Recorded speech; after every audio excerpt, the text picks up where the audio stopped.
हम लोग श्रीमद् भागवतम के तीसरे स्कंद के 24वें अध्याय के 37वें श्लोक को पढ़ रहे हैं।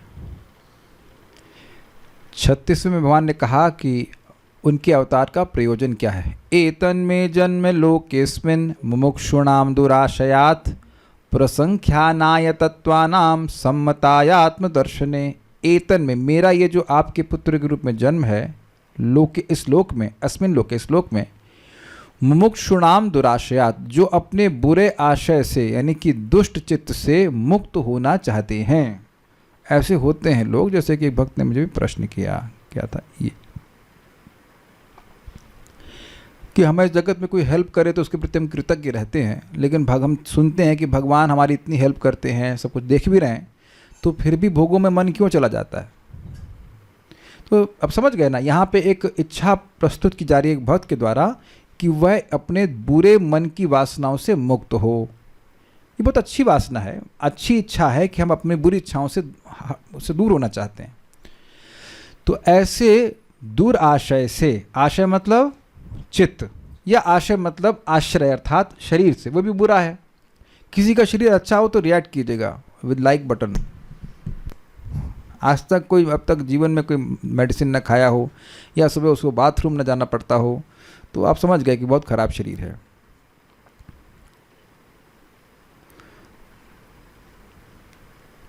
ठीक है, कुछ चीज़ें हम नहीं बोलेंगे हम अपने मन में बुद्धि के द्वारा सेंसर कर दे रहे हैं इसको। ठीक है, मुमुक्षुणाम, तो जो इस बुरे शरीर से या बुरे स्थूल शरीर से या बुरे सूक्ष्म शरीर से मुक्त होना चाहते हैं, दोनों अर्थ ले सकते हैं, उनके लिए प्रसंख्यानाय तत्वानाम, तत्वों के, सत्व के प्रकृष्ट रूप से वर्णन करने के लिए, और सम्मत आत्मदर्शन है, जो आत्म साक्षात्कार के लिए सम्मत हो। मतलब क्या ये बात मेरे आत्म साक्षात्कार के लिए उपयोगी है? हाँ है, तो ऐसी बात बोलने के लिए ही आया हूँ, भगवान कह रहे हैं, जो कि आत्मदर्शन में ही सम्मत हो, आत्मदर्शन के लिए ही सम्मत हो।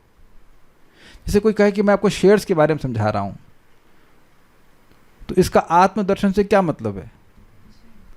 तो ऐसी बात को जो व्यक्ति आत्म साक्षात्कार में आगे बढ़ रहा होगा, वो बिल्कुल उसको मतलब अहमियत या तवज्जो या आदर नहीं देगा। तो भगवान ऐसी ही बात बोलने के लिए आए हैं जो आत्मदर्शन के लिए उपयोगी हो। अच्छा, ये बोले, अब अगले श्लोक में क्या कहते हैं। हाँ, अब लिंक ये है कि देखिए, कोई कहे कि ये ज्ञान कोई नया तो है नहीं, तब आप काहे बताने के लिए आए।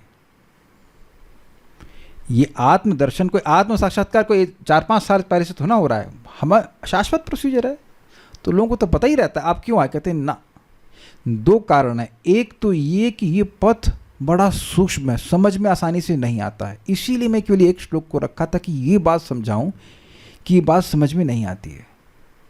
आत्म साक्षात्कार का प्रोसीजर समझ में नहीं आता है, इसलिए उसको बार बार व्याख्या करनी पड़ती। एक बात तो ये, और दूसरा ये है कि काल के द्वारा ये नष्ट हो गया था, इसलिए फिर से भगवान आए बताने के लिए। ये सतयुग में बोल रहे हैं भगवान। इंटरेस्टिंग बात है कि काल के प्रभाव से ये जो आत्मदर्शन का ज्ञान है,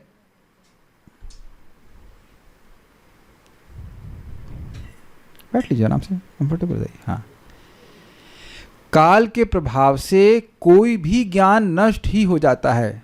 आपने तो पढ़ा ना भृगु संहिता? आपसे पूछ रहा हूँ, किसी से पूछूंगा? किसी को पता भी नहीं होगा। हाँ बताइए। थोड़ी सी पढ़ी है। सब जानती होंगी आप तो भृगु संहिता। तो क्यों नहीं जानती हैं? क्योंकि इसको सिखाने वाले सिखाना चाहते ही नहीं है। हम जिन एक अच्छे एस्ट्रोलॉजर को जानते हैं, वो आपकी पूरी लाइफ का एक एक पॉइंट बता देंगे। उन्होंने बता दिया इस साल में घर छोड़ेगा, इस साल में नौकरी छोड़ेगा, इस साल सब कुछ बता दिया है। काफ़ी ऐसा एस्ट्रोलॉजर आज तक हमें कोई नहीं मिला, नो वन एवर। तो अब वो मैंने पूछा कि आप अपने बेटों को सिखाते? नहीं, बेटे दोनों वकील हैं वो सीखना नहीं चाहते। तो आप किसी को तो सिखाओ। नहीं, वो केवल बेटे को सिखाएंगे और बेटे सीखना नहीं चाहते। मतलब क्या है? उन पंडित जी के बाद ज्ञान गया। और ऐसे कितनी ही विद्याएं हैं। मैं एक व्यक्ति के पास गया था, यहीं पास में टल्ला चुंगी पे रहते हैं, उसके बाद आगे जाकर मेरी नाभि, समझते, नाभि खिसक गई थी। वो बाबा कुछ किए और नाभि सेट, ना टच की ना कुछ किए, एकदम कुछ मंत्र बोले, बिल्कुल तुरंत सेट हो गई। इतना है मंत्रों की शक्ति। ये मेरा खुद का अनुभव है। कुछ लोग मंत्र के द्वारा वो हड्डी सेट कर देते हैं, क्या क्या करते हैं। अब वो उनसे पूछो, बाबा से पूछो कि आप सिखाओगे ना, हम नहीं सिखाएंगे, तो बाबा के संग की विद्या मर जाएगी। ऐसे ही ये तो चलिए अब लौकिक विद्याएं हैं, लेकिन आत्म साक्षात्कार की विद्या के नष्ट होने के बहुत सारे कारण हो सकते हैं। एक है कि जो जिस उद्देश्य से टीचर ने कहा है वो सामने वाला समझ नहीं पाया है, तो आगे पास कैसे करेगा। क्या आपके संग ऐसा कभी हुआ है कि आपको कुछ बोला गया, आप ठीक से सुन ही नहीं पाए, फिर हम क्या करते हैं, स्पेकुलेट करते हैं कि ये शायद बोला गया होगा और फिर उसको पास ऑन करते हैं। इसे कहते हैं ना चाइनीज़ विस्पर, खेला आपने गेम, ये होता ही रहता है। मैं राधिका प्रभु के कान में कुछ कह दूंगा, फिर राधिका प्रभु को वही चीज़ करुणामृत प्रभु के कान में कुछ कहनी है, फिर वो फिर वरुण प्रभु के कहेंगे, देखेंगे वरुण प्रभु से पूछेंगे क्या कहा तो कुछ अलग ही निकला। सिंपल बात भी लोग नहीं धारण कर पाते। प्रभुपाद जी के समय में भी लोग कहते थे प्रभुपाद सेड, प्रभुपाद सेड। जब प्रभुपाद जी के कानों में जाती बात तो कहते हैं, सब लोग कह रहे हैं I said, I never said मैंने ये कुछ नहीं कहा, अपने मन से लोग बोल देना शुरू कर देते हैं। तो ये बात थोड़ा समझिए, आध्यात्मिक विषय समझने में मुश्किल है एक, और दूसरा ज्ञान की परंपरा नष्ट हो गई, इसलिए भगवान को फिर से आना पड़ा। और ये बात ध्यान रखिएगा, क्योंकि भगवान न खलु गोपिका नंदनु भवान अखिल देहि नाम अंतरात्मद्रिक। आप भगवान सबके परमात्मा हैं, तो भगवान जानते हैं कि कब ज्ञान लुप्त हुआ। भगवान के लिए बहुत बड़ी एंजाइटी है, इस अगर एंजाइटी कहा जाए कि जीवों के मध्य में सही ज्ञान हो, because any other knowledge is totally अज्ञान। जरा कोई श्लोक ढूंढ सकता है 13वें अध्याय का, अज्ञान अथतो अन्यथा ऐसे करके कुछ बोलते हैं, ये सब चीज ज्ञान है, अमानित्व दम्भित्व करके श्लोक है, if I am not wrong. और उसके अलावा जो कुछ भी है वो अज्ञान है। यानी कि अगर भगवत गीता का ज्ञान नहीं प्राप्त कर रहा है तो आप और मैं केवल अज्ञान में पैदा हुए, अज्ञान को खेती करी और अज्ञान की फसल काटने के लिए अगला जन्म फिर प्राप्त हो गया। तो आपको और मुझको जरा विचार कीजिए कि जब हम लोग भक्ति में नहीं थे, कुछ ज्ञान था कि अज्ञान फैला हुआ है जगत में। कोई व्यक्ति दूर दूर तक जरा सारे शहरों में देख ले, हम गुजरात में तो नहीं दिख रहा, कोई हाथ नहीं खड़ा कर रहा। इधर जयपुर वाले आज आए नहीं, मदन मोहन प्रभु वेर आर यू, आज आए नहीं, अच्छा ठीक है, कहीं और ज्ञान लेने गए होंगे शायद। हाँ, रश्मि प्रभु नहीं है ना। मेरा प्रश्न समझे आप लोग, हम लोगों को यह भी नहीं पता था कि सब जगह केवल अज्ञान प्रवर्तित हो रहा है। आप देखो, हमेशा ये नहीं कहते थे क्लास में बेटा पीछे आओ, बी हम्बल। कभी बोला माने कि अच्छा हुआ तुम 10th आए बेटा, अच्छा है, फर्स्ट आते तो अहंकार आ जाता। बोला कभी 3rd आता था, अरे हमारी बेटी 4th आ रही, पहले 3rd आती थी, फर्स्ट आती थी। हर जगह टॉप करने का प्रयास कर रहे हैं कि नहीं। तो पॉइंट इज वेरी सिंपल, इस जगत में आध्यात्मिक ज्ञान को लुप्त होने में समय नहीं लगता है, क्योंकि लोगों को समझ ही नहीं आता है। तो इसलिए भगवान फिर से आए समझाने के लिए। कुछ लोग तो होते हैं जो उसके एक जिज्ञासु होंगे, तो उनको समझाने के लिए भगवान फिर से आए। कहाँ से आए? आध्यात्मिक जगत से। आध्यात्मिक जगत से भौतिक जगत में आए केवल ज्ञान देने के लिए। अब कुछ समझ में आ रहा है कि भक्ति में सुनना कितना इंपॉर्टेंट है। भागवतम को सुनने के लिए तपलोक से या जनलोक से, जहाँ से तपलोक से नीचे गए गर्भ सागर के पास में संकृष्ण भगवान से सुनने के लिए, और भागवतम सुनाने के लिए मतलब भगवान विष्णु ही, कपिल देव के विष्णु ही है, वो अवतरित हुए हैं भौतिक जगत में।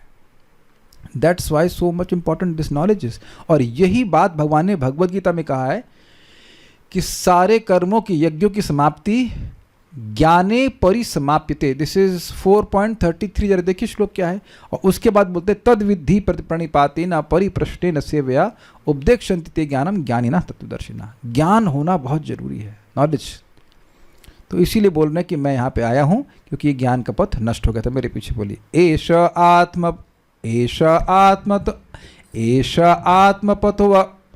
आत्मपथो व्यक्तो नष्टः कालेन भूयसा। एष आत्मपथो व्यक्तो नष्टः कालेन भूयसा। तं प्रवर्तयितुं देहम् इमं विद्धि मया भृतम्। तं प्रवर्तयितुं देहम् इमं विद्धि मया भृतम्। एष आत्मपथो व्यक्तो नष्टकालेन भूयसा। एष आत्मपथो व्यक्तो नष्टः कालेन भूयसा। तं प्रवर्तयितुं देहम् इमं विद्धि मया भृतम्। तं प्रवर्तयितुं देहम् इमं विद्धि मया भृतम्। एष आत्मपथो व्यक्तो नष्टः कालेन भूयसा एष आत्मपथो व्यक्तो नष्टकालेन भूयसा तं प्रवर्तयितुं देहम् इमं विद्धि मया भृतम् तं प्रवर्तयितुं देहम् इमं विद्धि मया भृतम्. You can also chant, give the mic.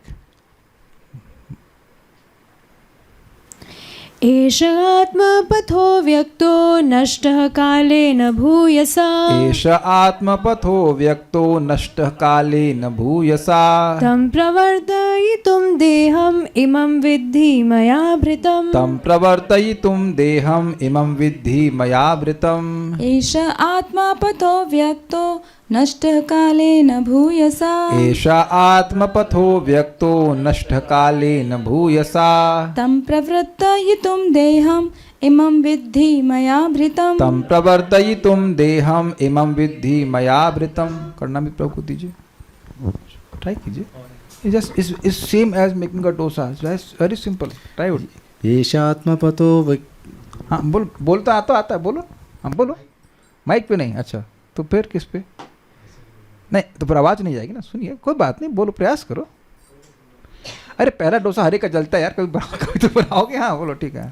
येषात्मपतो व्यक्तो नष्टकालेन भूयसा एष आत्मपथो व्यक्तो नष्टकालेन भूयसा तं प्रवृत्तं देहम् इमं विद्धि मया भृतम् तं प्रवर्तयितुं देहम् इमं विद्धि मया भृतम्. आपने केवल एक शब्द गलत बोला, बाकी सब ठीक बोला. प्रवर्तयितुम. अब मैं आज अगर डोसा बनाऊंगा तो क्या ठीक बन जाएगा? आप जानते हैं 15 दिन लगेगा. आपने तो एक ही मिनट में सही कर लिया. 15 दिन लगेगा हमको. 15 दिन बनाएंगे नॉन स्टॉप तब.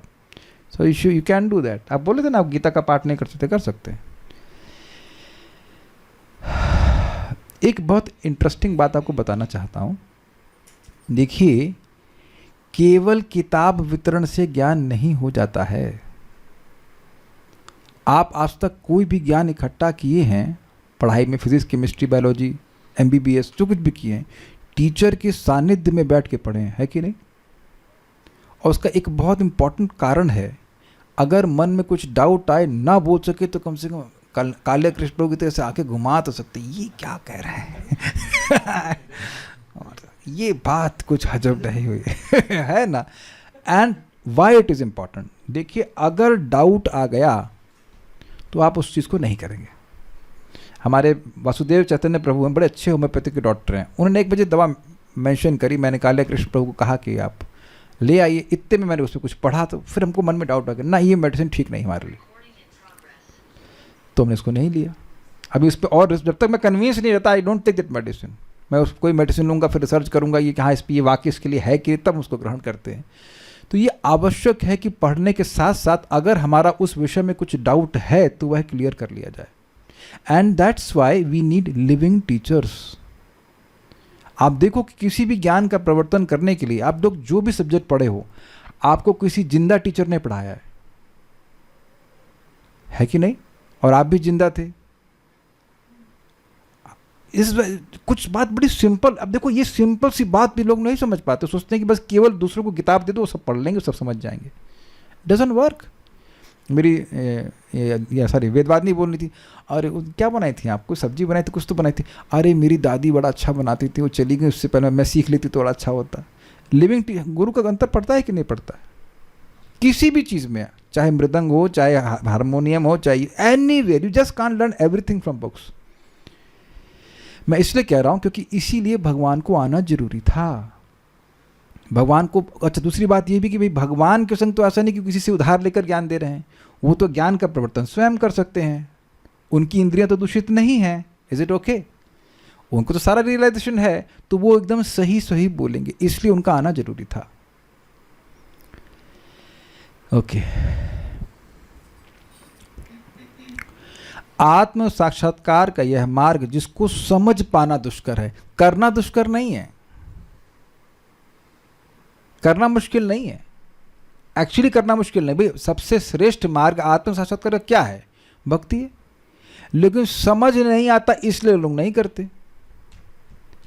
अब देखिए, जैसे वही भगवान के प्रसाद की महिमा, मैंने हमारे स्टूडेंट माता जी उनको दिया, वो प्रसाद नहीं लगा रही, भोग नहीं लगा रही थी, तब उनको विवेक हुआ, अरे हाँ हमको करना चाहिए. क्योंकि आप जब प्रसाद पा रहे हैं तब ये नहीं समझ में आता कि केवल एक और अपने विष्णु प्रसाद ग्रहण किया तो करोड़ों करोड़ों यज्ञों का लाभ मिल जाए। किसको समझ में आता जरा बता दीजिए आप। आपने एक बार हरे या कृष्ण बोला है तो अब अरबों अरबों यज्ञ भी इसके बराबर नहीं। कौन किसी की दम में कि सब उसको रियलाइजेशन हो जाए। आप समझ रहे ना बात। समझ में आता है कि मैं देवदत्त हूँ और मैं धनंजय का बाप हूँ और ये मेरी पत्नी है, यही चीज़ समझ में आती है। इसको कहते हैं व्यक्त उपासना। कभी कभी ना शब्द मैं बोल जाता हूँ बट बाद में समझ में आता है कि इसको एक्सप्लेन करना पड़ेगा। ये भी नहीं समझ में आएगा मैंने बोला क्या। व्यक्त उपासना समझते हैं, जो आपके सामने है वह उसकी उपासना करते रहते हैं। ये पत्नी है, ये बच्चे हैं, ये परिवार है, ये घर, इसी में व्यक्ति फंसा है। इसके अलावा कोई ऑल्टरनेट रियलिटी है लोगों को समझ में नहीं आता है। प्रभुपाद जी क्यों कहते हैं Vaikuntha is as real as moon and sun, as real. लेकिन उसी के लिए ये रियल होगा, सत्य होगा जो नियमित रूप से श्रवण करेगा, नहीं तो नहीं। सिंपल सी बात है। वैकुंठ है और हम वहां पे जा भी सकते हैं हमेशा हमेशा के लिए, लेकिन बात समझ में तो आए। आप में से मेरे ख्याल से किसी को भी इसमें विरोध नहीं होगा कि लोगों को समझ ही नहीं आता है, क्योंकि करना तो बहुत आसान है। तुलसी जी को प्रणाम करना है तो मतलब भगवान को भोग अर्पण करके प्रसाद ग्रहण करना, कौन सी भक्ति की क्रिया मुश्किल है? टाइप करके बताइएगा। रजत प्रभु कुछ मुश्किल लगता है? नहीं। It is much easier than whatever we have understood. मैं निवेदन करूंगा अगर आपको लगता है कि मुश्किल है तो भगवान करे आप अगर आपको चाहते हैं अगला जन्म लेना तो उसका IIT में सिलेक्ट हो जाइएगा और कंप्यूटेशनल फ्लूइड डायनेमिक्स का एक प्रोग्राम चला के दिखाइएगा। Just too difficult, just people are doing so difficult things which are useless. कुछ नहीं समझ में आता है, एटलीस्ट हमको तो नहीं आता था। तो आत्म साक्षात्कार का मार्ग जिसको समझ पाना दुष्कर है, इसलिए यहां नहीं लिखा है कि कर पाना दुष्कर है। और एक इंटरेस्टिंग बात है कि समझ पाना दुष्कर क्यों है। कुछ गीता का श्लोक याद आ रहा है आपको? दूसरे अध्याय का, दूसरे अध्याय में है ना कि श्रुत्वापिनम न वेद कश्चित, ऐसे करके श्लोक है ना कि कुछ लोग आत्मा को आश्चर्यजनक रूप से देखते हैं। ये तो है ना, आश्चर्यवत पश्यति कश्चिदेनम आश्चर्यवत वदति तथैव चान्य आश्चर्यवत चैनमन्यः शृणोति श्रोत्वापेनम न वेद चैव कश्चित। लोग बड़े उसको आश्चर्यजनक रूप से सुनते हैं। अच्छा, उसको काटा नहीं जा सकता? उसको कौन? तुमको, हम खुद को। Is it not? हमारे ही बारे में बोल रहे हैं ना कि हमने काटा नहीं जा सकता, हमको जलाया नहीं जा सकता। हमको मतलब आत्मा को काटा, सुखाया नहीं जा सकता, नथिंग ना। और सुनने के बाद भी लोग उसको नहीं समझ पाते। भगवान स्वयं कह रहे हैं, वहां भी वही भगवान बात बोल रहे हैं, यहाँ पे भी बात बोल रहे हैं। हम बहुत कुछ इसमें बोल सकते हैं। समझ पाना दुष्कर है। जीवन का लक्ष्य है भगवत प्रेम, है ना? अब आप लोग मुस्कुरा रहे हैं कि हम क्यों, किस तरह से कह रहे हैं। कुछ समझ में आ रहा है ना कि ये समझ में आ गया, लैंग्वेज से समझ में आ गई। What are my aspirations. इसीलिए नेटर ऑफ इंस्ट्रक्शन में वो है ना श्लोक तन्नाम रूप चरिदा, उसमें उसके बाद वाला श्लोक है। उसके मतलब वो भगवान के नाम रूप गुण लीला में अपने मन को झाए रखना चाहिए। कैसे श्लोक शुरू होता है? एनीवेज, वहाँ बोल रहे हैं पहली दशा है श्रवण दशा। व्यक्ति सुन रहा है लेकिन स्वीकार नहीं कर रहा है। फिर सुनते सुनते सुनते सुनते उसके सुनते सुनते सुनते फिर उसके बाद उसको आती है वर्ण दशा, when he begins to accept. तब एक्सेप्टेंस आता है और इसके बीच में काफ़ी समय बीतता है। हरे कृष्ण मंत्र जप करेंगे, आपने सुना हरे कृष्ण मंत्र, आपने भगवान की बात सुनी, फिर आप जप करना शुरू किए, फिर धीरे धीरे व्यक्ति की एक्सेप्टेंस आती है कि नहीं भाई, इंद्रिय तृप्ति करके मैं सुखी नहीं हो रहा हूँ। It may take many years also, may be life times also. When you convince a person against his will, he holds the same opinion still. समझे? आपको किसी की स्वेच्छा के अगेंस्ट बोल, अरे इंद्रिय तृप्ति बहुत खराब है।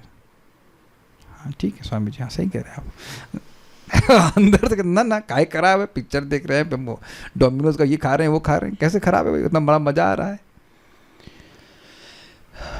और आप जब कभी भी प्रचार करेंगे तो आप इसी लाइन पे अटक जाएंगे। आत्म साक्षात्कार का यह मार्ग जिसको समझ पाना दुष्कर है। इसीलिए तो आप में से बहुत से लोग को पागल घोषित कर दिया गया होगा, है कि नहीं? नहीं किया किसी ने? कितना, चलो इधर हाथ खड़ा कर ली, कितने लोगों को पागल घोषित कर दिया गया है? आप तो पुराने पहले से एक, बाकी लोगों के घर में सब लोग समझ गए। तो क्यों पागल समझ रहे हैं आपको, बताइए? क्योंकि वह नहीं समझ पा रहे हैं कि आप कर क्या रहे हो। एक माता जी थी, वो किसी का शादी में किसी फंक्शन में गई, रात में 1 बजे आई, फिर 4 बजे उठ गई मार जप करने के लिए। उनके पति का तो दिमाग खराब हो गया, अरे भाई कर लेना, दिन में कर लेना। वो क्या समझेंगे दिन में करना भारी होता है। तो शी वॉज सो डिटरमिन्ड। समझ पाना दुष्कर है। या एक और मजेदार आपको बात बताए, परम पूज्य राधानाथ महाराज ब्रह्मचारी थे और वो न्यू वृंदावन में पुजारी की सेवा कर रहे थे।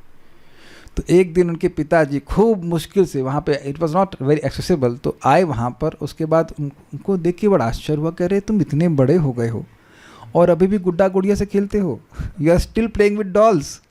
राधा कृष्ण की विग्रह को वो गुड़िया समझ रहे थे और सोच रहे थे कि उनका लड़का उससे खेल रहा है। ठीक है, गौराम प्रभु इस बात को बोलते हैं ये क्या है, ये कैसा हेयर स्टाइल है। ठीक है चलो बाल शेव करते, पूरा शेव कर देते, पीछे से पीछे बाल छोड़ क्यों दिए। It's all very very amazing no. क्यों ये मट्टी में लगा रखी है माथे पर, लोग नहीं समझ पाते क्या इसका प्रयोजन है। तो आत्म साक्षात्कार का यह मार्ग जिसको समझ पाना दुष्कर है, अब कालक्रम से लुप्त हो गया है। यानी भगवान इस बात पे कॉन्शियस हैं कि इस समय ज्ञान अवेलेबल नहीं है। इस दर्शन को पुनः मानव समाज में प्रवर्तित करने और व्याख्या करने के लिए ही मैंने कपिल का यह शरीर धारण किया, ऐसा जानो। अब देखिए एक बात समझ लीजिएगा कि कपिल का शरीर धारण किया है, इसका मतलब वैसे नहीं जैसे हमारा। अब एक बात और भी समझ लीजिए, हम लोग शरीर धारण किए गए हैं कि हम लोग को ये ड्रेस पहनाई गई है? क्या उत्तर है आपका? पहना दी गई है। क्यों पहनाई गई है? हमने ही ऑर्डर किया था कि हमको ऐसी ड्रेस दे दीजिए, अच्छे कर्म या बुरे कर्म के अनुसार। तो माया देखे, ये लो बेटा इस जन्म के लिए तुम ये ड्रेस पहन लो, स्त्री की ड्रेस, सुंदर स्त्री की ड्रेस, या वट एवर नॉट सो सुंदर स्त्री की ड्रेस, अमीर की ड्रेस, गरीब की ड्रेस ही पहना दी गई। तो धारण किया है, उसी से आपको आशा समझ लेनी चाहिए कि he is appearing by his own energy, not by material energy. एक बात। दूसरा, वह भौतिक शरीर धारण नहीं करते हैं। भौतिक शरीर धारण किसको करना पड़ता है? बद्ध जी को करना पड़ता है। इस पे आचार्यों ने बोला है, इसीलिए वह आत्मज्ञान दे सकते हैं। जो बद्ध जीव है वो अपने एक भौतिक देह को मैं मान रहा है, वो टोटल अज्ञान में है, वो क्या ज्ञान देगा? और आप लोग सोच रहे होंगे ना कि मैं इतनी व्याख्या क्यों कर रहा हूं। आप देखिए कि प्रभुपाद जी ने इतना क्लियरली अपनी पुस्तकों में बताया है कि नहीं प्रोसीजर। तो जब लोगों को वो पढ़कर समझ में आ गया होता तो वे अन्य गुरुओं के पास क्यों जाते जो कि गौड़िया वैष्णव भी नहीं है। And they might be speaking, they are speaking a सिद्धांत which is absolutely against the Vaishnava principles. ISKCON के ही भक्त दूसरे लोगों के पास जा रहे हैं जहाँ कि वो ऐसा बोल देते कि हम सब लोग तो भगवान ही, आप ही भगवान ही हो, आपसे अलग अलग बैठे हुए हैं। फिर जब रियलाइजेशन हो जाएगा तो सब लोग भगवान हो जाएंगे। अरे बुद्धि है कि नहीं तुम्हारे पास? नहीं है। इसीलिए खूब जब सुनता है तब जाकर व्यक्ति को समझ में आता कि कौन व्यक्ति ठीक बोल रहा है। How can you accept a person who is saying you are God? और आप देखेंगे कि प्रभुपाद प्राय हर तात्पर्य में घुमा घुमा कर बात बोलते कि हम भगवान नहीं हैं। गीता में स्पष्ट कहा है ना भगवान ने कि हम भगवान के शाश्वत अंश हैं, मतलब बद्ध अवस्था में भी अंश हैं और मुक्त अवस्था में भी अंश ही रहेंगे। आप कहेंगे हमको समझ में आ गया, समझ। तो फिर काहे उसके पास सुनने जा रहे हो जो बोल रहा है कि आप भगवान हो? Is it not astonishing? इसका मतलब है कि लोग नहीं समझ पाते। ये बात समझ लीजिएगा कि जब हम ये स्वीकार करते हैं कि हम भगवान के अंश हैं, नित्य अंश, तो भगवान की सहायता मिलती है। लेकिन अगर हम ये सोचने लग जाएं कि हम भगवान हैं तो फिर कंपटीशन कर रहे हैं ना। अगले भगवान हमारे चुनाव किया जाएगा। Why Krishna will help us. मैं बहुत एस्टॉनिश्ड हूँ कि लोग किस प्रकार से एक बात समझ नहीं पा रहे। वहाँ जाके सुन रहा है व्यक्ति, कहीं पे भी जाके सुन रहा है। इसका मतलब है कि एक बात भी दिमाग में नहीं घुसी है कि हम लोग भगवान के अंश हैं, ना कि भगवान है। तो इसलिए भगवान को आकर के बताना पड़ता है। और भक्तों आप समझ लीजिएगा कि जब तक खूब लग के नहीं सुनेंगे, ये मत सोच लीजिएगा कि आपको बात समझ में आ गई है। Don't be in that illusion. एक बात। दूसरा बात, नहीं सुनेंगे तो जो समझ में वाली जो बात समझ में आई थी वो भूल जाएंगे और फिर कुछ नई बात समझ में आने लग जाएगी। हम थोड़ा सा हैवी इस पॉइंट पर, क्योंकि ये देख रहे हैं गलती होते हुए देख रहे हैं। प्रभुपाद जी को नैतिक पतन से प्रॉब्लम ही नहीं था। वो तो संभव है, नियम नहीं पालन कर पा रहा, गिर पड़ा, उठ गया, गिर पड़ा, चलता है, लेकिन फिलॉसफिकल पतन नहीं होना चाहिए। ये नहीं है कि अब हम यही सोचने लग जाए कि हम भगवान बन सकते हैं किसी भी प्रोसीजर से, वेयर इज नॉट पॉसिबल। आत्मज्ञान का ऐसा अव्यक्त पथ, यह समझने में दुरूह मार्ग बड़ा सुंदर है। अव्यक्त मतलब, व्यक्त मतलब जो सामने है, और अव्यक्त जो सामने नहीं है। तो जो सामने नहीं है, जो बुद्धि में नहीं घुसता है, वैसा मार्ग कितना अजीब लगेगा ना सामने वाले को। हरे कृष्ण कृष्ण कृष्ण हरे हरे, हरे राम राम राम। 2 घंटा इसी में, 2 घंटे से तृप्ति नहीं तो फिर 25 माला, फिर कोई 60, एक ही चीज़ गा रहे हो बार बार, हरे कृष्ण, अरे और कुछ नहीं सिखाया, Hare Krishna. This all seems very strange to people, very strange. उनको वो अव्यक्त है, वो नहीं देख पा रहे हैं, इसीलिए आपको कंप्लेन कर रहे हैं कि आप पागल हो गए। प्रभुपाद कहते हैं they think that we are mad and we know that they are mad, we know also from shastra. ठीक है। भूयसा कालीन नष्ट, बहुत समय से लुप्त हो गया है, प्रवर्तक के भाव में। प्रवर्तक मतलब कोई सिखा नहीं रहा था, इसलिए लुप्त हो गया है। तम प्रवर्तयितुम, उसे फिर से प्रारंभ करने के लिए, मया मैंने या मेरे द्वारा, इमम देहम वृतम विद्धि, यह शरीर धारण किया है ऐसा जानो। लेकिन धारण किया का अर्थ वही है कि भगवान ने अपने दिव्य वपु को प्रकट किया। भगवान में देह और देही का भेद नहीं है। ऐसा आत्मपथ अव्यक्त, यह जो आत्म साक्षात्कार का पथ है ये अव्यक्त है। अव्यक्त मतलब जो समझने में बहुत मुश्किल हो, सूक्ष्म हो। ये भी एक शब्द समझते हैं सूक्ष्म का अर्थ।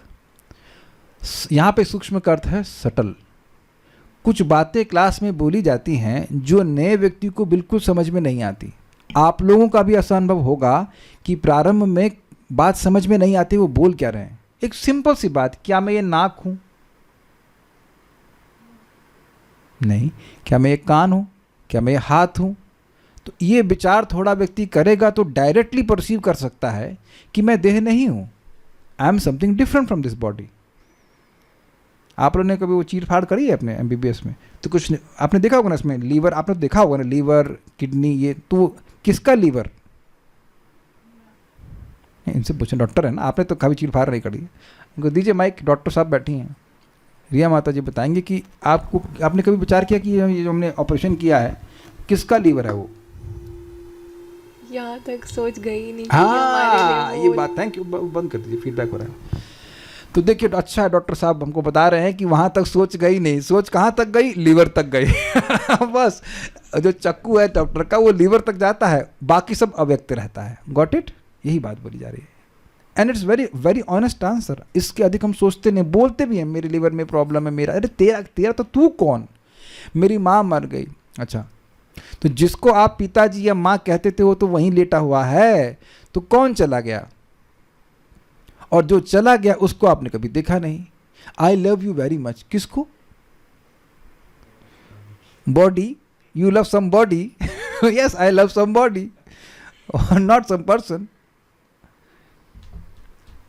आपको बात बहुत सिंपल लग रही होगी, लेकिन ये व्यक्ति नहीं होता है। कांस्टेंट चिंता करता रहता है व्यक्ति, आगे कैसे चलेगा, आगे कैसे चलेगा, किसका चलेगा। तो थोड़ा विचार व्यक्ति करे तो उसको कुछ व्यक्त होगा, लेकिन जनरली लोगों को व्यक्त होता नहीं है।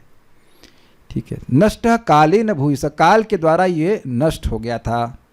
देखिए, इस बात को आप बिल्कुल कितना गांठ बांध लीजिए कि शास्त्र का अभ्यास नहीं होगा तो काल तो उसको नष्ट करने में लगा ही हुआ है।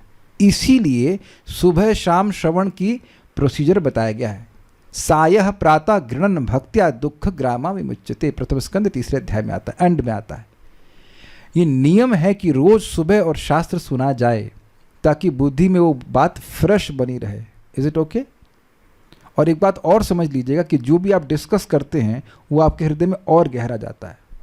This is very very important. आप सब लोग भी अनुभव करते होंगे, एटलीस्ट मैं तो अनुभव करता हूँ कि अगर शाम को कदाचित क्लास नहीं हुई, I feel very blunt in my consciousness. Blunt समझते हैं? ब्लंट होता है जैसे चक्कू की धार नहीं चली जाए, उस तरह से। और ये बात एक शिला प्रभुपाद जी के शिष्य बोल रहे थे, क्लास में बोल रहे थे कि जब हम प्रभुपाद जी की पुस्तक पढ़ते हैं, जब अंडरलाइन कीजिएगा, जब हम प्रभुपाद जी की पुस्तक पढ़ते हैं तो हमारा सुबह जब अच्छा होता है। बिकॉज अच्छा, बहुत सिंपल, आपकी प्रायोरिटी सेट हो जाती है, भाई हम देह नहीं है, हमें भगवान के पास जाना है, then you are focus for chanting nicely, simple.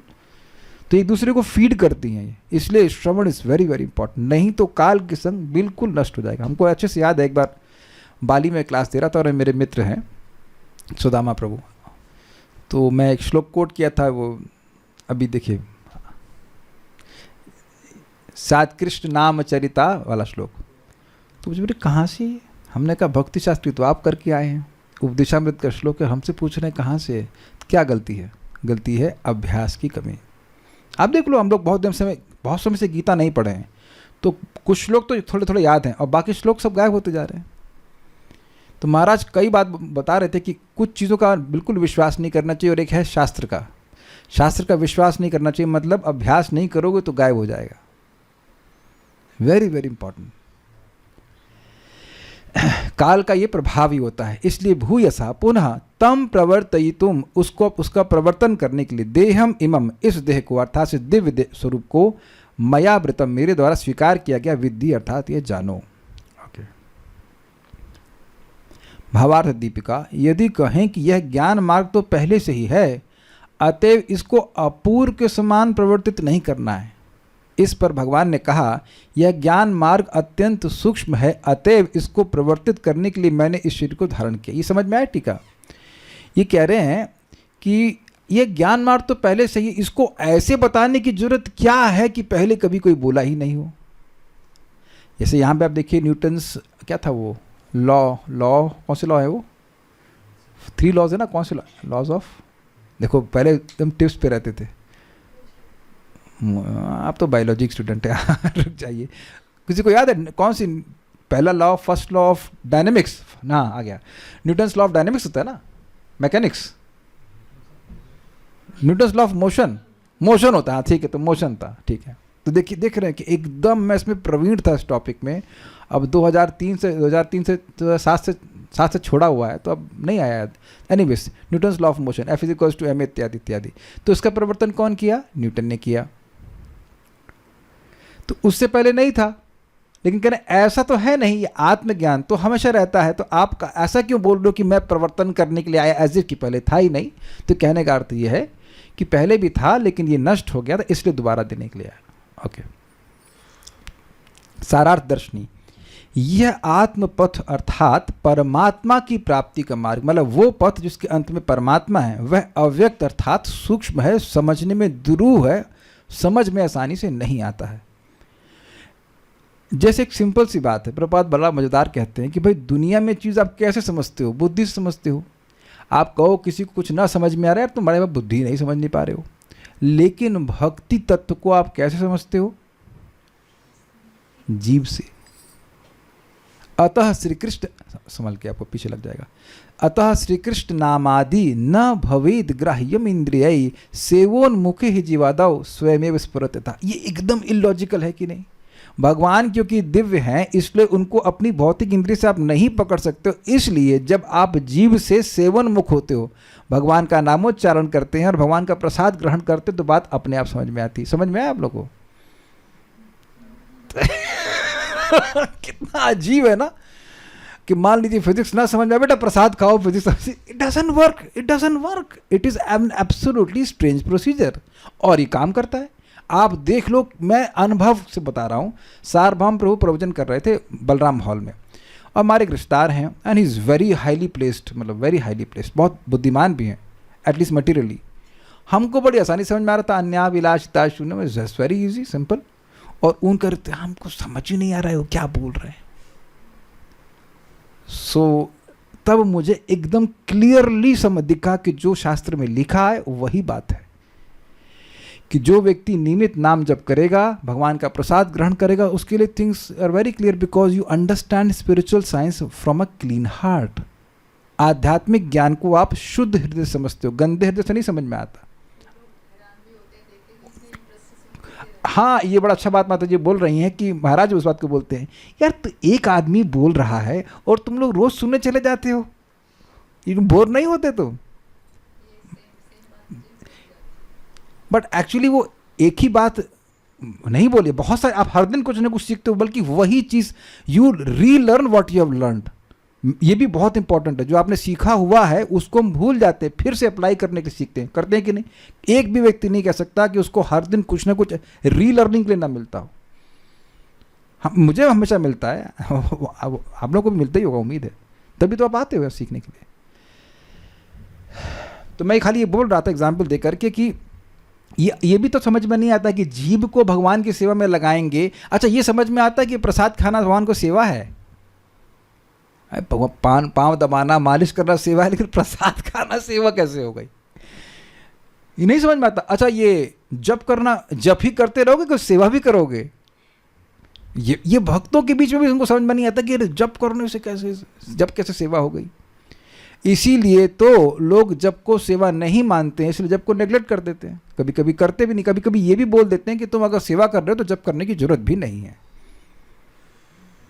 और सुनना सेवा है, ये तो बहुत मुश्किल से समझ में आता है। अरे सुनते ही रहोगे या कुछ करोगे भी? अरे सेवा करो कुछ। ये सोचिए कि वैष्णवों के समाज में ऐसा बोल रहे हैं क्योंकि अव्यक्त है, अव्यक्त। अगर सुनने की जरूरत ही नहीं होती तो भगवान काहे आए सुनाने के लिए, बताइए? ठीक है, यद्यपि ईश्वर में देही यानी जीव और देह यानी शरीर का भेद नहीं है, फिर भी भगवती बुद्धि अभेद में भी भेद उत्पन्न करती है। इस न्याय के अनुसार देहम मया वृतम अर्थात मैंने देह धारण की, ऐसी उक्ति लोक प्रचलित रीति से ही कही गई है। कुछ बात समझ में जो आ रही है वो अनुवाद इंग्लिश में भी कहा गया कि स्पिरिचुअल इंटेलिजेंस ऐसा करती है कि भगवान और भगवान में भेद है। I have not really understood इसमें क्या कहना चाहते हैं। इतनी बात समझ में आ रही कि लोक रीति से वो कह रहे हैं। लोक रीति मतलब जो सामान्य में लोग कहते हैं ना कि इन्होंने देह शरीर प्राप्त किया है, धारण किया, उस तरह से भगवान बोल रहे हैं। हमको बात समझ में नहीं आ रही कि भगवती बुद्धि का मतलब क्या है। सो आई ड्रॉप दिस पॉइंट। इतना समझ में आ रहा है कि मैंने देह धारण किया है, वो समान रीति से कह रहे हैं। जैसे इस जगत में लोग देह स्वीकार करते हैं, ऐसे भगवान बोल रहे हैं कि मैंने देह स्वीकार किया है। इसको आगे प्रमाण दे रहे हैं। सत्वम रजस्तम इति निर्गुणस्य गुणास्त्रयः स्थिति सर्ग निरोधेषु गृहीता माया विभो। अर्थात निर्गुण यानी माइक गुणों से रहित श्री भगवान जगत की स्थिति, सृष्टि और लय के निमित्त अपनी माया शक्ति के द्वारा सत्व, रज और तमोगुण ग्रहण करते हैं इत्यादि श्रीमद् भागवत 2.5.18 की उक्तियों के अनुसार ये समझना चाहिए। क्या बोला यहाँ पे? बोल ये रहे हैं कि 2.5.18 में भगवान के बारे में कहा कि यद्यपि भगवान निर्गुण हैं, गुणों का स्पर्श ही नहीं करते हैं, फिर भी रजगुण, तमोगुण और सतोगुण को स्वीकार करते हैं ताकि सृष्टि हो सके। अभी गुण स्वीकार करने का मतलब क्या है? तो ये समान रूप से कहा जाए, भाई भगवान की शक्ति माया तो हमेशा उनके अधीन रहती है ना, तो स्वीकार करने का क्या मतलब है? तो ये सामान्य लैंग्वेज इस तरह से दी जा रही है। इसी तरह से 1.3.1 भी है, जगृहे पौरुषम रूपम भगवान महदाद भी। वहाँ हमने पौरुष का रूप स्वीकार किया, पुरुष अवतार स्वीकार किया। तो क्या किसी समय महाविष्णु नहीं है? आप थोड़ा विचार कीजिए कि पूरी सृष्टि समाप्त हो गई, ब्रह्मा जी मर गए, तो उसके बाद भी तो भगवान महाविष्णु रहते हैं। ऐसा तो नहीं महाविष्णु की सृष्टि होती है। तो ये कहना कि महाविष्णु का रूप स्वीकार किया इज़ नॉट, आप ऐसा नहीं बोल सकते कि वो आए हैं, उनका जन्म हुआ। कभी आपने महाविष्णु का बर्थडे स्वीकार किया है, मनाया वो Mahavishnu Jayanti? Is always there, is it not? Is always there. तो ये खाली लोगों को समझाने के लिए बोला जाता है, ये बात बोल रहे हैं। ओके, तात्पर्य यह सत्य नहीं है कि सांख्य दर्शन दर्शन की एक नवीन पद्धति है जिसका सूत्रपात कपिल ने किया। जिस प्रकार की भौतिकतावादी दार्शनिक अन्य दार्शनिकों से आगे बढ़ने के लिए नए नए विचार प्रस्तुत करते रहते हैं।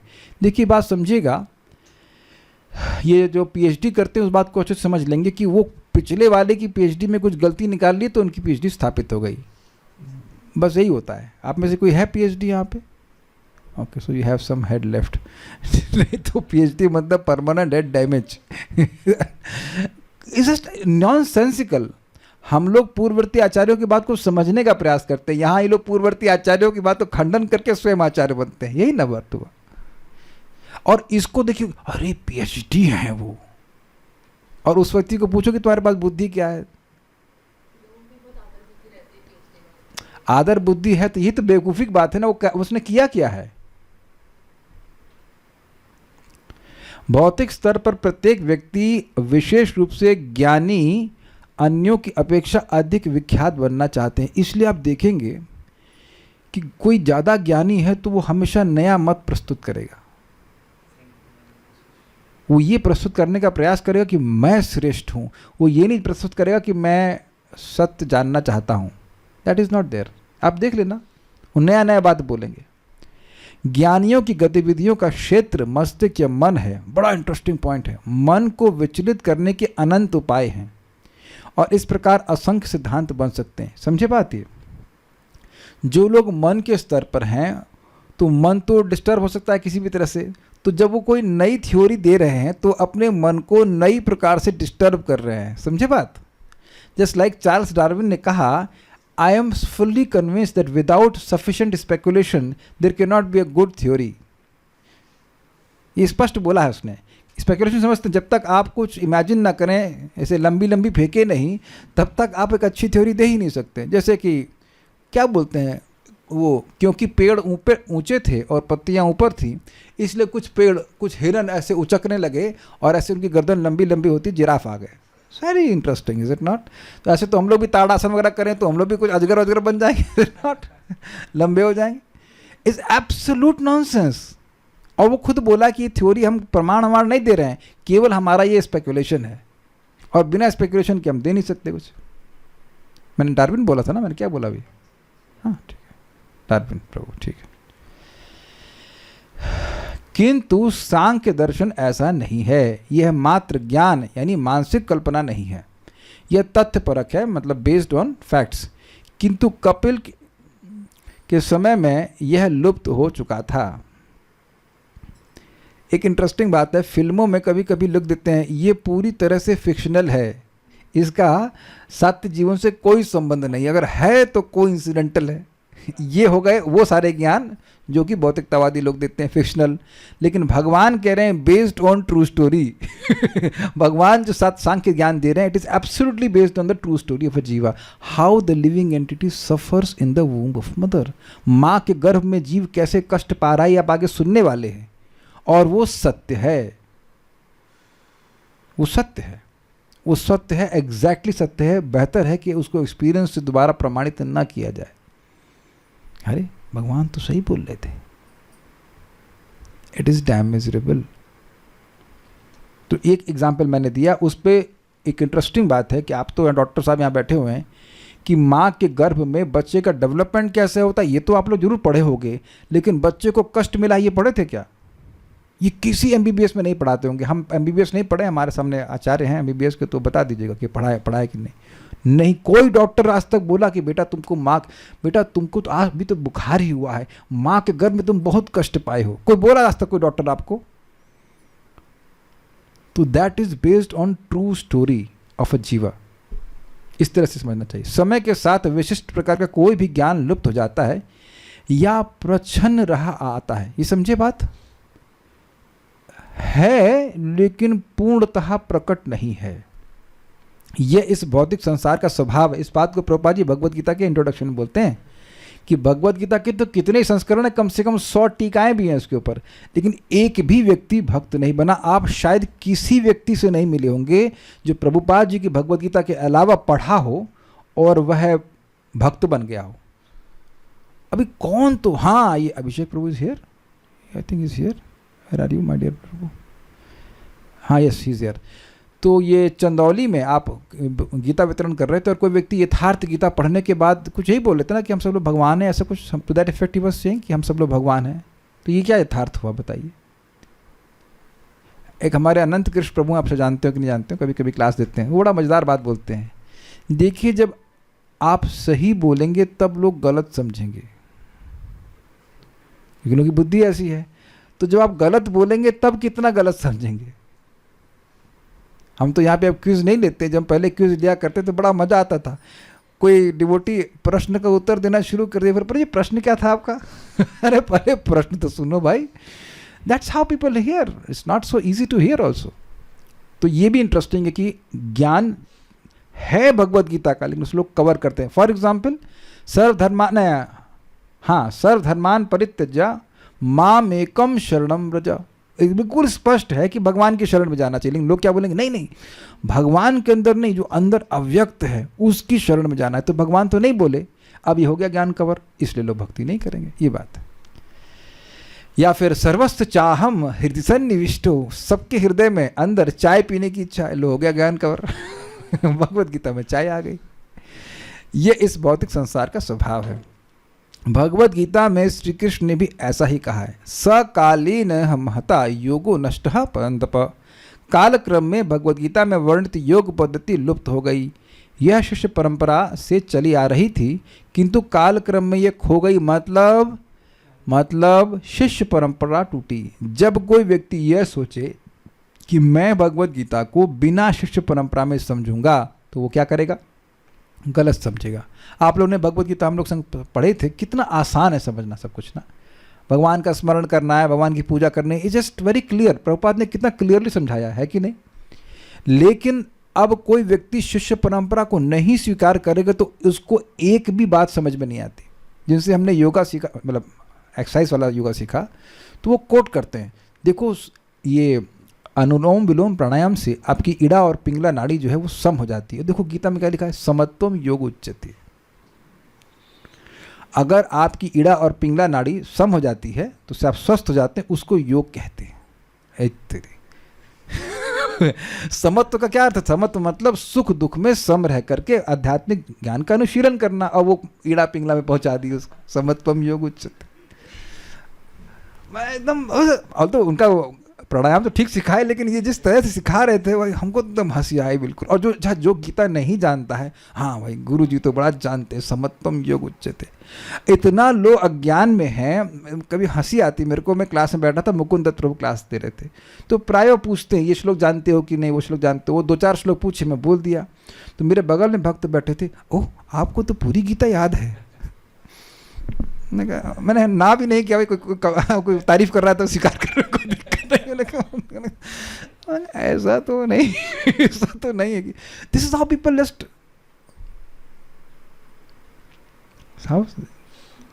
केवल तिलक लगा लीजिए पंडित जी,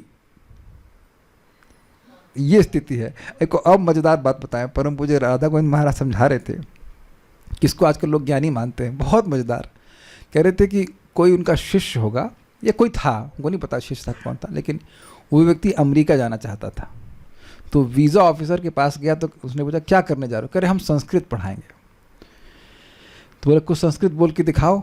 तो उसने कुछ नहीं, मंगलाचरण बोलना शुरू कर दिया, नमो विष्णुपादाय कृष्ण पृष्ठाय भूतले, 2-4 श्लोक, हाँ ठीक है समझ गए, तो जानते हो उसको पास कर। This is how this world is like this, specially कलयुग। भगवत गीता की योग पद्धति श्री कृष्ण तथा, एक मिनट, काल इतना प्रबल है कि काल के साथ प्रत्येक वस्तु नष्ट अथवा लुप्त हो जाती है। भगवत गीता की योग पद्धति श्री कृष्ण तथा अर्जुन के मिलाप के पूर्व लुप्त हो चली थी।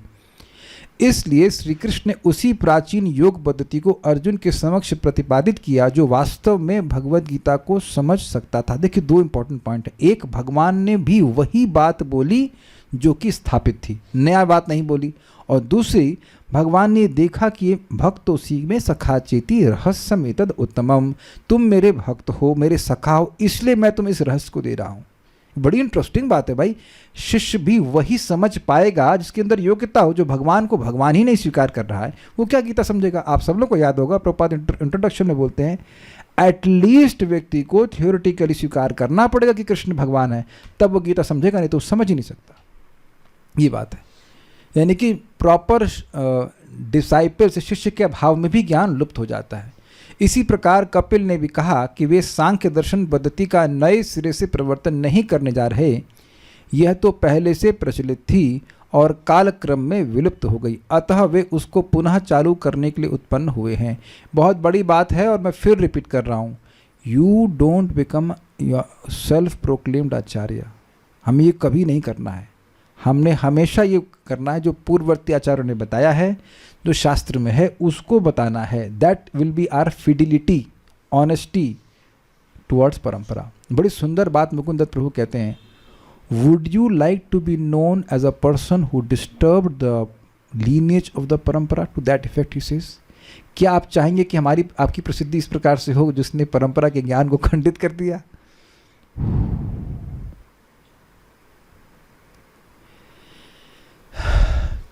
क्लास में नई बात नहीं बतानी है। You may speak a deeper concept and you may speak something from a different angle, लेकिन not something which is not from परंपरा। और आप देखना, जब भी आप कभी ये बोलेंगे तो आप भी संतुष्ट नहीं होगे, सामने वाला भी संतुष्ट नहीं होगा, उसको हजम नहीं होगी वो बात, नेवर एवर। इसलिए स्वीकार कर लीजिए हमको नहीं पता, लेकिन नहीं पता है तो गलत ही बताएंगे, इसलिए बताइए मत उस वक्त, चुप, उस टाइम चुप रहिए, भगवान कुछ होगा तो हमको दिखा देंगे वहाँ पे, ठीक है। भगवान के अवतार लेने का यह प्रयोजन है। यदा यदा ही धर्मस्य ग्लानिर्भवति भारत, धर्म का अर्थ है जीवात्मा का वास्तविक कार्य। क्या है वास्तविक कार्य? भगवान की सेवा। जब जीवात्मा के सनातन कार्य में गड़बड़ी आती है तो भगवान अवतरित होते हैं और जीवन के वास्तविक कार्य का पुनः संचालन करते हैं। बिल्कुल स्पष्ट है ये। ऐसी तथाकथित धार्मिक पद्धति जो भक्ति के पथ पर नहीं चलती वह अधर्म संस्थापन कहलाती है। जब लोग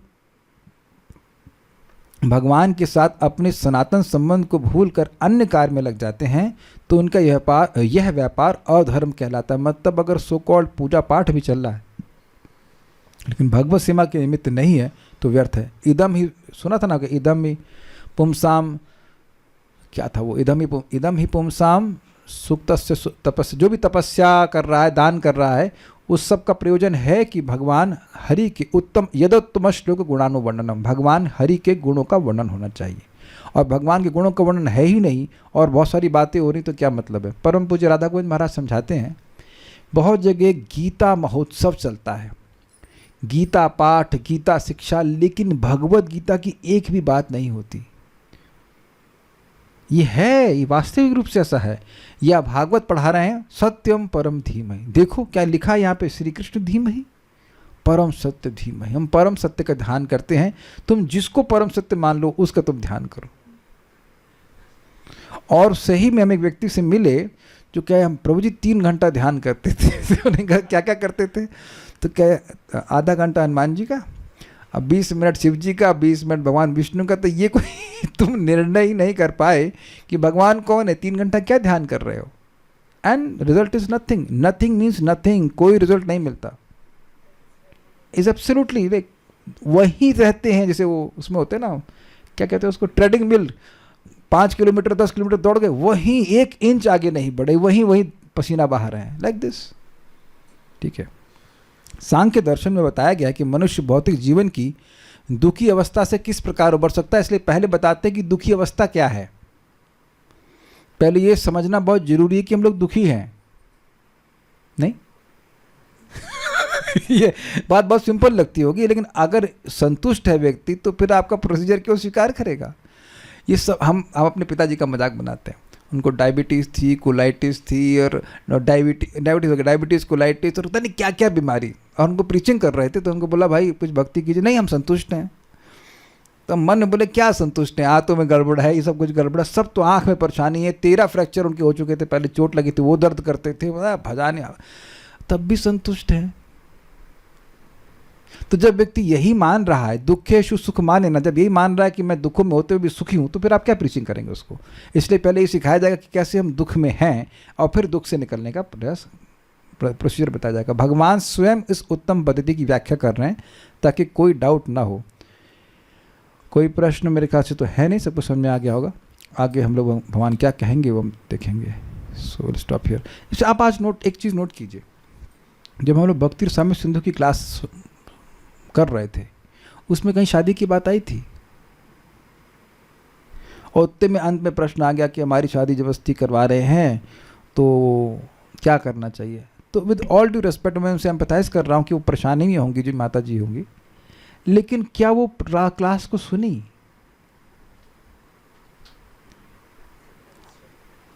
और मैं उनको निंदा नहीं कर रहा हूँ, मैं समझ रहा हूँ कि आजकल लोग इतने परेशान हैं कि हो सकता है पूरी क्लास बीत जाए और वो सुने ही नहीं कि बोला क्या गया था। It is so strange now it is. आप देखो अगर वर्णाश्रम सिस्टम होता तो लड़का तो पहले से भक्ति करता, 5-20 साल ब्रह्मचर्य आश्रम में रहता, मतलब ट्रेनिंग होती है, तो इस बार जस्ट ऑब्वियस कि वो भक्त होता। तो अब वो सब तो मैं इस पर डिस्कशन नहीं कर रहा हूँ, लेकिन ये लोग इतने उलझे हुए हैं कि भगवान की कितने सिंपल श्लोक थे ना, प्रसाद की महिमा, सूंघने की महीना, जस्ट सो सिंपल ना। आप उसके बाद ये करते ना, भगवान को कौन सा फूल अर्पण करूं तो समझ में आता है, कौन सी गंध अर्पण करूं।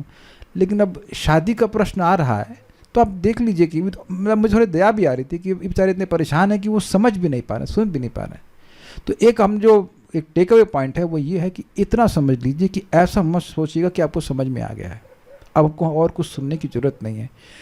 ऐसे ही पथ ये अव्यक्त है, ठीक से जल्दी समझ में नहीं आता है, और फिर उसके बाद अगर उसको सुनना छोड़ देंगे तो और नहीं समझ में आएगा। इसलिए आवश्यक है कि अपनी हम बुद्धि को फ्रेश रखने के लिए, एक्टिव रखने के लिए नियमित रूप से इन ग्रंथों को श्रवण करें, then will be enthused. Okay, thank you so much. Shri Prabhupada की जय, श्रीमद् भागवतम की जय, निताई गौर प्रेमानंद।